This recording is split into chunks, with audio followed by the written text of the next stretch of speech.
Metro విస్తరణకు green signal వచ్చేసింది. 19,579 కోట్లతో పరిపాలనా అనుమతిని మంజూరు చేసింది.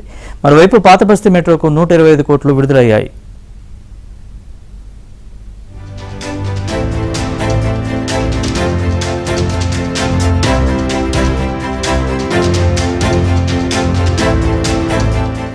హైదరాబాద్ మెట్రో రైల్ ప్రాజెక్టు విస్తరణకు తెలంగాణ ప్రభుత్వం కీలక అడుగు వేసింది.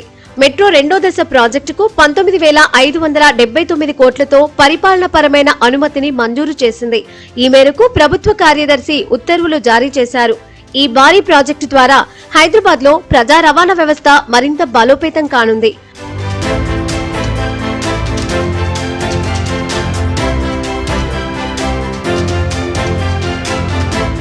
రెండో దశలో మొత్తం 86.1 కిలోమీటర్ల మేర 3 కొత్త కారిడార్లను నిర్మించనున్నారు. కారిడార్ 9లో శంషాబాద్ రాజీవ్ గాంధీ అంతర్జాతీయ విమానాశ్రయం నుంచి ఫ్యూచర్ సిటీ వరకు 39.6 కిలోమీటర్లు, కారిడార్ 10లో జూబ్లీ బస్ స్టేషన్ నుంచి మేడ్చల్ వరకు 24.5 కిలోమీటర్లు, కారిడార్ 11లో జేబీఎస్ నుంచి షామీర్పేట్ వరకు 22 కిలోమీటర్లు నిర్మించనున్నారు. ఈ 3 కారిడార్లు నగర శివారు ప్రాంతాలకు మెట్రో సేవలను అందుబాటులోకి తీసుకురానున్నాయి.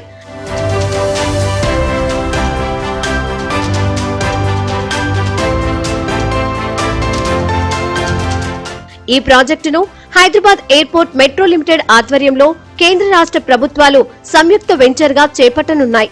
తెలంగాణ ప్రభుత్వ వాటా 30% కాగా కేంద్ర ప్రభుత్వ వాటా 18%గా ఉండనుంది. జైకా, ఏడీబీ, ఎన్డీబీ నుంచి 48% రుణం తీసుకోనున్నారు. పీపీపీ కాంపోనెంట్ 4%గా ఉంటుంది. త్వరలోనే ఈ పరిపాలనా అనుమతిని డీపీఆర్ కు జత చేసి కేంద్ర ప్రభుత్వానికి పంపనున్నారు. ఇది ప్రాజెక్టు అమలులో కీలకమైన ముందడుగుగా అధికారులు భావిస్తున్నారు.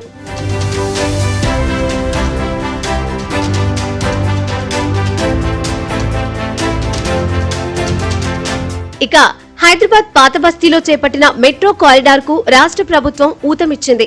2025-26 బడ్జెట్ లో కేటాయించిన 500 కోట్లలో 125 కోట్లను విడుదల చేసింది.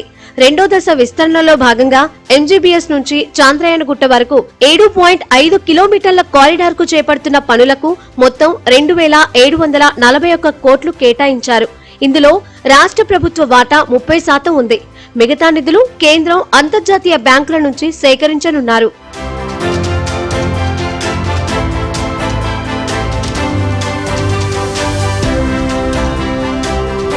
అయితే రాష్ట్ర ప్రభుత్వం తన వాటా 822 కోట్లను కారిడార్ కు వెచ్చించాల్సి ఉండగా ఇప్పటి వరకు 106.88 కోట్లను చెల్లించింది. ఈ ఏడాది సవరించిన బడ్జెట్ తో కలుపుకొని 125 కోట్లను తాజాగా విడుదల చేసేందుకు అనుమతులిచ్చింది.